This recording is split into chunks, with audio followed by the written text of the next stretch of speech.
want to learn how to manage your own investments? Are you ready to stop paying investment management fees and start building wealth? The DIY Investing Podcast is dedicated to providing you with the knowledge, skills, and resources you need to be a better investor.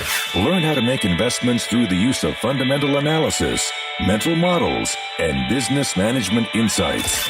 Now, here's your host, value investing expert, Trey Henninger.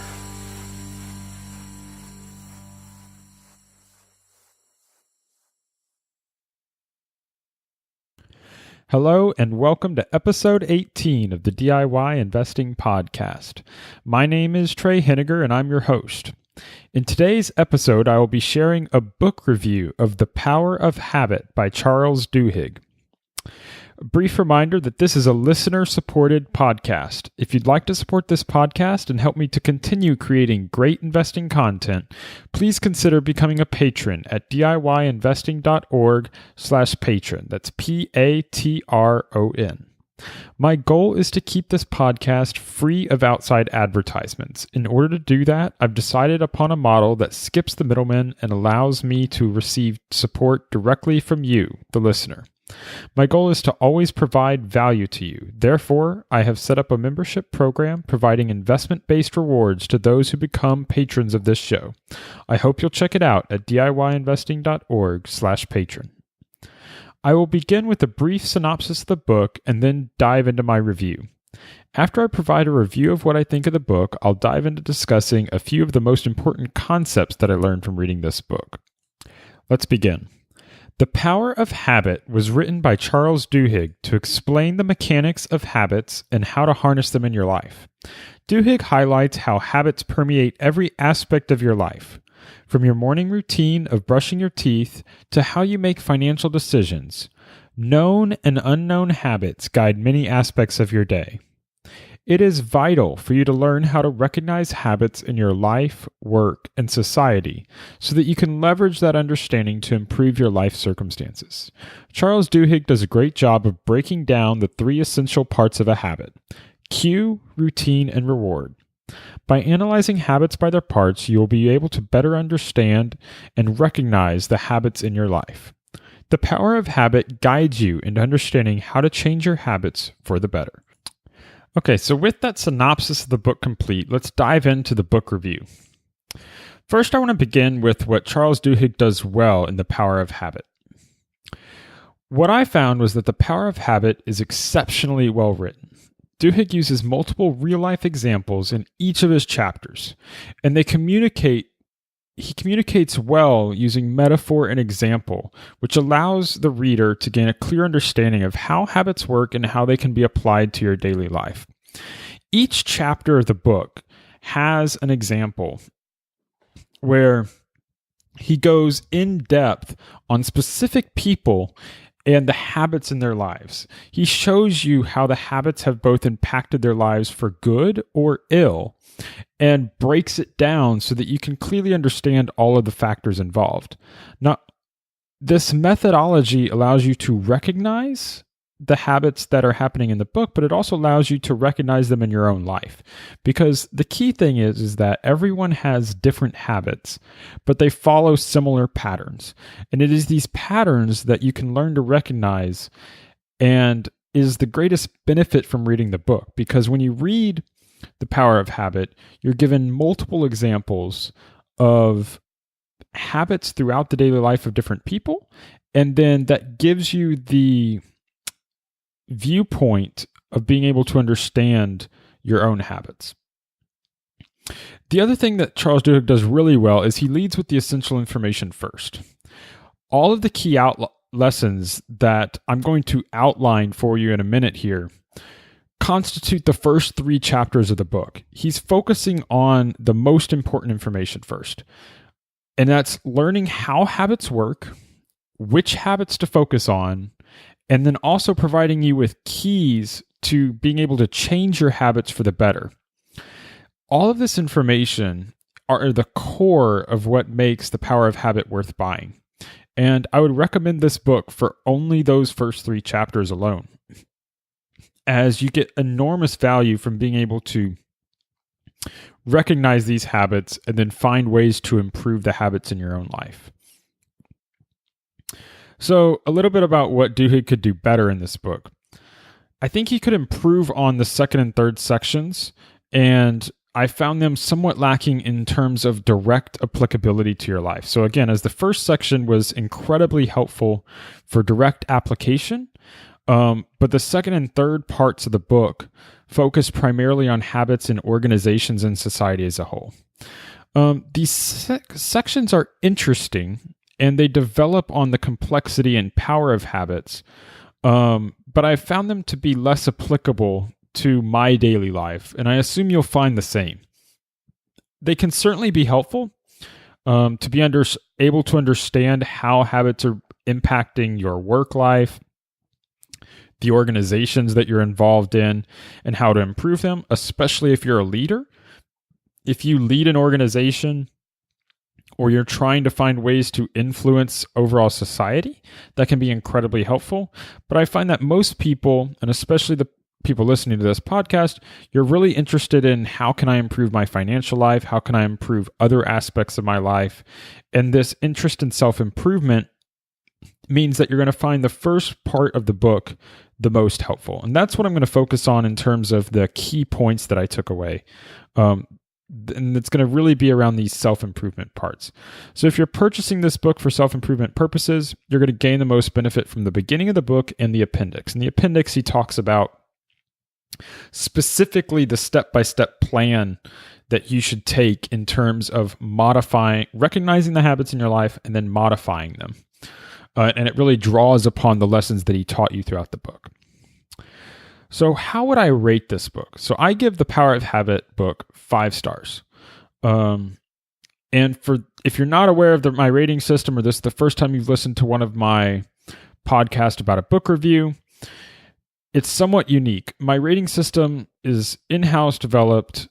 It's a 5-star system, so 5 stars is the highest, 1 star is the lowest, but it's specifically tailored to those that are interested in investing in personal finance, which means that a 5-star rating is a book that is a must-buy book for anyone interested in the broad subject. So for the Power of Habit, I consider the category of this book as self-improvement. Now, when you're interested in personal finance and investing, those are one aspect of self-improvement in your life. So the Power of Habit is incredibly applicable for those trying to improve their financial lives. And although this book does not directly discuss investing, it is broadly applicable to everyone. And so that's why I give this a 5-star, because not only is it incredibly helpful, and you're going to learn a lot from the examples provided in the book, but habits, and especially financial keystone habits, have the power to influence and improve the financial outcomes in your life drastically. So I would highly recommend this book to anyone who wants to become a better investor or to build wealth through better financial habits. You see, Charles Duhigg, the author, eloquently demonstrates how habits work and how they can be changed. This knowledge will be incredibly valuable to you, and I encourage you to take the time to read this book. I am confident that learning to understand and master your habits has the power to transform your life dramatically. If you want to have a full written version of the Power and Habit book review to read on my blog, you can do so at DIYinvesting.org/powerofhabit. And in that link, I will provide all the information I'm discussing here, but also links to where you can buy the book. Alternatively, if you just want to buy the book, I have links within the show notes to where you can buy the book, whether it's paperback, hardback, Kindle, or an audiobook. At any rate, this is definitely a book that I would consider being helpful for those interested in improving their personal finances. So let's dive into a Cliff Notes version of some of the key concepts, the best things that I learned from this book, and to give you a glimpse into what I think you'll be able to get out of it as well. So let's first begin with a 1-sentence summary, which I think is a way to capture really the crux of what this book is about.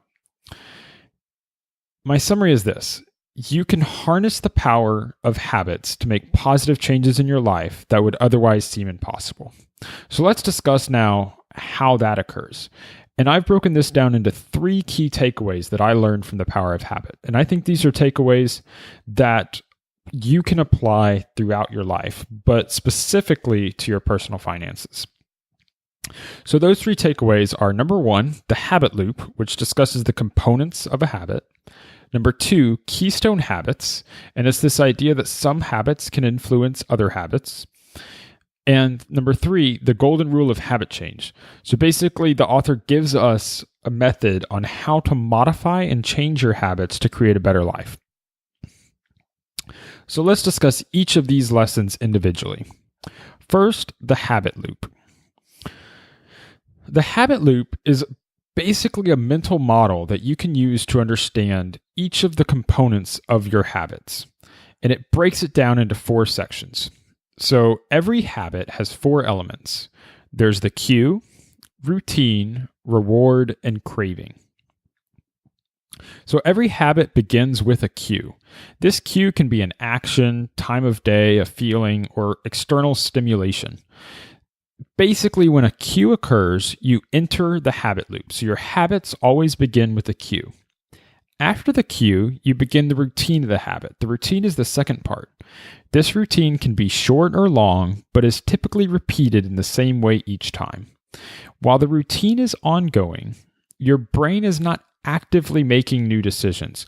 In the book, he discusses how during habit routines, your brains, when under brain scans, aren't lighting up the sections that cause you to make active, conscious decisions. Instead, what you're doing is you're following a pre-built action sequence that your head has basically built as a shortcut over time. That's why habits can be so powerful, is because you're following actions without really thinking about them, which means you're not having to expend willpower in order to make something happen. At the end of your habit, you have the third part, which is you receive your reward. Rewards vary, so each habit is different, but they can be something as like a pure feeling of accomplishment or pleasure, or they can actually be a physical external reward, such as getting to eat your favorite dessert. The fourth part is a critical piece that's not part of the actual habit loop, and that's cravings. So cravings aren't a direct part of that sequence where it goes cue, routine, and reward. Instead, you experience a craving when your body and your mind, or your body and your brain, start to anticipate a reward before actually completing the habit's routine. And this craving causes you to want to act out the routine so that you will receive the reward. Cravings can be powerful, and you've likely heard about them before, and they're a sign that habits have become thoroughly ingrained. So, let's think about an example. If your habit loop is something around exercise, a cue could be something like waking up in the morning. And the routine would be, putting on your shoes and going for a run. The reward is that feeling at the end of the run where you're invigorated and energized, ready for your day.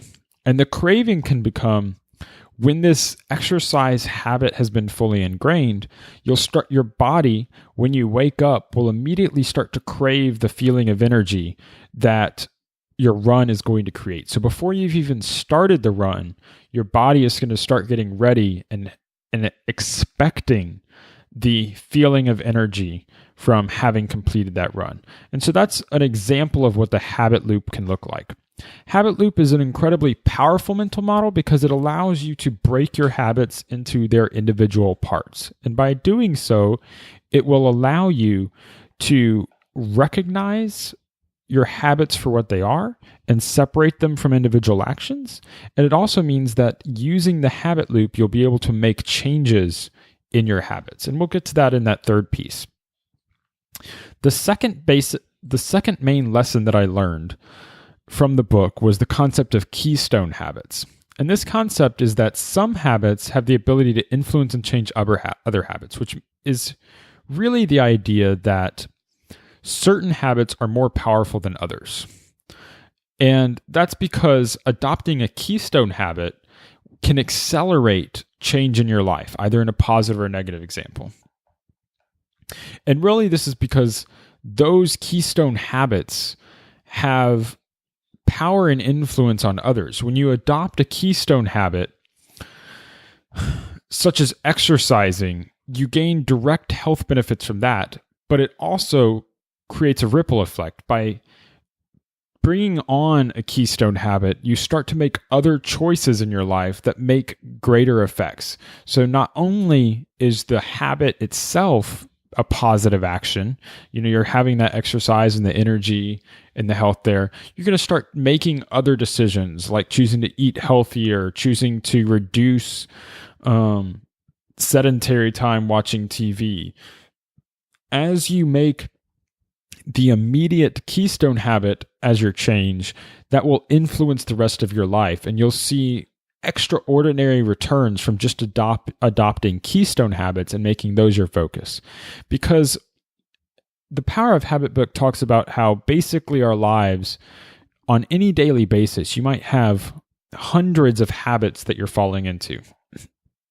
And that could be something as simple as tying your shoe a specific way. You're not really actively thinking about how to tie your shoe or to put on your shirt or which shoe you put on first. Those are just habits. You might always put your left shoe on before your right shoe, or you might drive to work in a certain way and you take the same route every day. That's a habit. But the key is, don't focus on changing just any one habit if you're trying to make a change in your life. You need to focus on finding and making changes in the keystone habits. And these are the habits that will influence the other areas of your life, because you'll gain much greater benefits by using the same amount of willpower if you only change first the major keystone habits. So I think this is incredibly helpful, and so helpful that I'm going to spend additional podcast episodes in the next few weeks to discuss keystone habits around certain areas of your life. I'm going to discuss keystone habits around investing, keystone habits around personal finance and building wealth, and then a keystone habits around health, because these are topics that are applicable to all of my listeners that will help you become more financially successful. Your health, your wealth, and your personal finance, your health, your wealth, and your investing are all intricately linked and will together cause you to be a more successful investor and to improve your overall life. So I'm going to break these down and how to implement them in individual episodes, because I think this keystone habit concept is so incredibly powerful. And I want to give you the specific instructions on where I think you should focus on making these changes. So look for that in the coming weeks of episodes.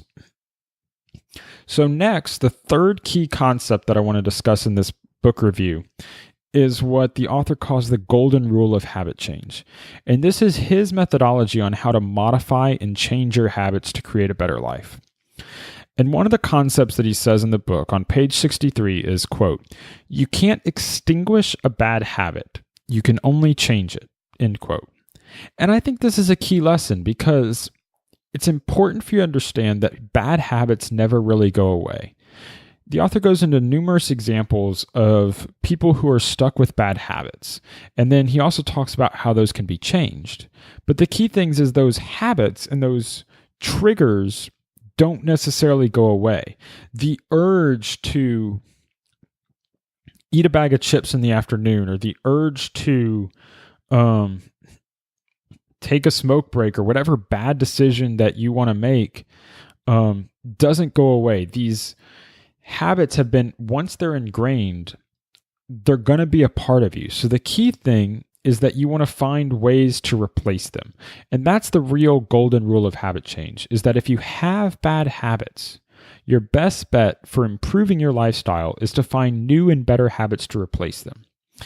And so just a couple examples. You could replace a smoking habit with taking a walk around the office building as your break. Or you could replace sugary sodas with sparkling water or a fruit snack. These habit changes aren't easy, but following the author's framework from The Power of Habit allows us to understand how we can affect positive habit changes. And this is a three-part concept. Number one, you need to use the same cue. So whatever trigger it is that causes your habit to begin, you have to keep the trigger the same, because the trigger has been built into your brain processing that when this trigger occurs, you want to enter into a habit. Number 2 is you need to provide the same reward. That trigger, that cue, is linked intimately to the reward that it's seeking, because your body and your mind, once that habit has been established, is going to have a craving. Once you get the cue, you're going to start craving your reward. And if, for instance, if your cue is, eating dinner and your reward is having, a sweet dessert, it's hard to change that. So you need to you have to understand that that is part of a habit that you've developed, and you need to adapt it. And how you adapt it is this third point. You have to change the routine. So you have to, number 1, use the same cue. 2, provide the same reward, but you can change the routine. And this is where, as long as you understand that concept of the habit loop, that the cue begins your habit, the reward is what you're seeking, you'll be able to change your habits. And I've used this formula in my own life to change some of my unhealthy habits into healthy habits. So in order to communicate this, I want to discuss one of the habit changes that I've implemented since reading this book. One of my previous habits was to drink a Coca-Cola at lunch every day. And in an attempt to cut down on my sugar intake, I wanted to change this habit to something that's less harmful. Because the more I've learned, I believe that, consuming a lot of sugar is not a beneficial action to be taking, and at worst could actually be harmful to my long-term health. So first, the thing that you need to do when you want to change a habit is identify what the current habit is. You need to understand the individual parts. And so my previous habit loop was, the cue was lunchtime. So whenever lunch would come around, I would enter my habit. The routine was drink a Coca-Cola with my lunch. And the reward was having something other than water to drink at lunch. At the time, I had originally thought that my reward that I wanted was drinking a Coca-Cola, that the reward was the caffeine and the reward was the sweetness of the drink. What Duhigg talks about in the book is that you should experiment with different rewards when you're trying to change a habit. You need to experiment to understand, what is the reward that you were seeking. What I realized was I wasn't actually seeking Coke as my reward. Coke was just the routine that I was in. My reward was just to drink something other than water, because I tend to drink a lot of water during the day. And for lunchtime, I wanted something that was something else in order to break up my day and make the lunch more enjoyable. So then I tried a new habit loop, and this is what I've now implemented, is that the cue is still lunchtime. I keep the cue the same. The reward is also the same. I want something other than water to drink at lunch. So I substituted LaCroix sparkling water in place of the Coca-Cola. So now I have something that is flavored and sparkling, similar to the Coke, but other than water, into my routine. And yet I've reduced my sugar intake like I wanted, and now I have a new habit loop. After having implemented this over the past weeks and months, I've now completely substituted out the Coca-Cola that I was consuming at lunchtime. And as you can see, I only focused on changing my routine. The craving that I would get at lunchtime wasn't for the Coca-Cola, which means that I was just craving a reward. I kept the cue the same, the reward the same, but I was successfully able to create a new habit by changing the routine. So this is just my example of something that I've been able to implement in my life from the Power of Habit book. The author goes into numerous other examples of habit loop changes and how you could implement them in different scenarios. But I thought it would be best to share one that I had done myself in order to see how you could apply it. These habit changes can apply whether we're talking about something as simple as food or something as complex as investing in personal finance. You have habits that are influencing your personal finance and wealth outcomes. And you can use this book to understand what those habits are, to identify them, and also to change them. And so in my future podcast episodes, I will discuss how I think you can make better habit decisions, and I will highlight specific habits that I think you should aim to implement in your life in order to improve your investing skills and your personal finances. So look for those future episodes. But just to summarize, The Power of Habit is a 5-star book that I highly recommend. You can access my full written review on it at diyinvesting.org/powerofhabit. And I encourage you to buy the book. You'll find the links to the book and being able to buy them in the show notes. If you choose to click through one of those links, there are affiliate links, and if you make a purchase through them, I may earn a commission. The commission comes at no additional cost to you. And to understand that I only recommend books that I believe are helpful and useful, and not because of any small commission I might receive. So please don't spend any money on these books unless you feel you would need them or they would help you achieve your goals. All those links go to either Amazon or Audible, Audible is where you can get an audiobook version of the book. So please check that out. And if you choose to purchase the book, I would appreciate it if you use one of my affiliate links, as it helps to support me on continuing to produce this show and more investing content for you. Thank you very much. The full show notes for this episode, including my outline for today's podcast, are available at diyinvesting.org/episode 18. And finally, this is a listener-supported podcast. If you have gained value from today's content, please consider supporting the show financially as a patron. You can become a patron at diyinvesting.org/patron. Your financial support is what allows me to continue creating this free investment content without any advertisements. If you choose to become a patron of the show, you'll receive exclusive insights into my personal investing process through the DIYinvesting.org membership program. This includes access to seeing the investments that I own myself and how I am thinking about making future investment decisions. Once again, you can find out more information at DIYinvesting.org/patron, that's PATRON, or listen to episode 11 of this podcast, where I go into details about the many benefits you can receive as being a DIY investing member. Thank you for listening, and until next time, stop paying fees, start building wealth.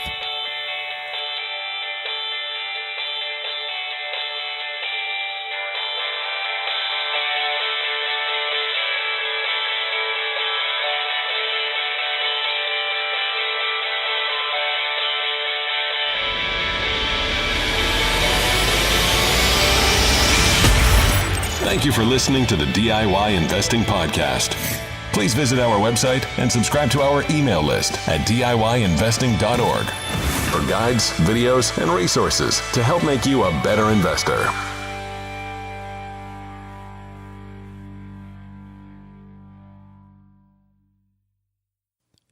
The DIY Investing Podcast is presented for general informational and entertainment purposes only. I have not considered your specific situation or risk profile, and I have not provided investment advice.